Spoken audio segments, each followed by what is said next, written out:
Ndị be anyị ekene m unu. Igbo mụrụ nze mmụọ ọzọ ekenekwa m unu ma kene ihe na-emere unu ihe. Anyị ka nọkwa n'akwụkwọ a bụ Ọkpakụ Erieri. Cheta na ebe anyị kwụsịrị bụ ebe Akụbụzọ na-eburu mkpụrụ osisi bunye ụmụ akwụkwọ ka ha rere ya n'ahịa.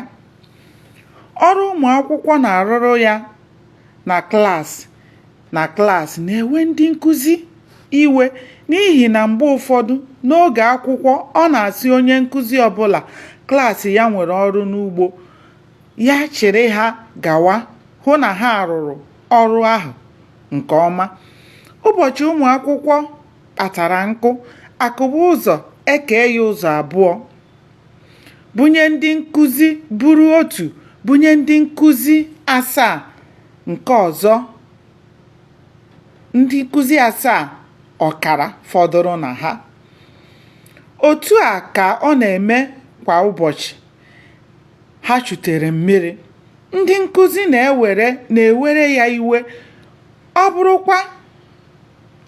Ọ bụkwa n'obi ilu ka ha ji anapụ ya ihe ọbụla o nyere ha. Atụsịwa ajị dị n'akwa, onye ma ya agbara ọtọ. Ihe butere ntamu ndị nkụzi mmegide headmaster dị ọtụtụ.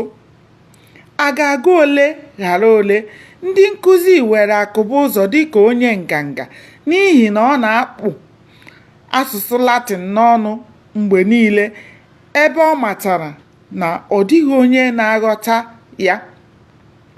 Ọ bụ igosi ndị mmadụ na ya mabigara akwụkwọ oke na ndị ọzọ amaghị. Ekpere ya anaghị ebi ngwa ngwa n'ihi na ọ na-echefu onwe ya ma ọ malite sụwa Latin. A sịrị na nne ewu na-ata agbara, nwa ya na-ele ya anya n'ọnụ. Chinedu esorola nna ya ukwu sụwa Latin. Ọ mụtara kpewe ekpere na Latin.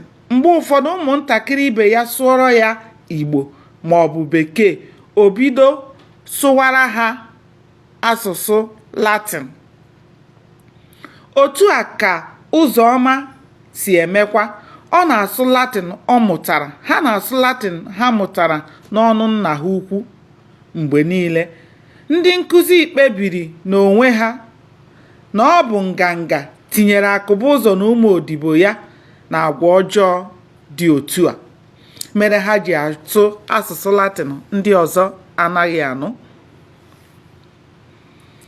Ihe headmaster na-eme ndị nkụzi na-ewute ha nke ukwuu. Nke kachasị nke bụ na ọ naghị achọ ka a tụnyere ya aro.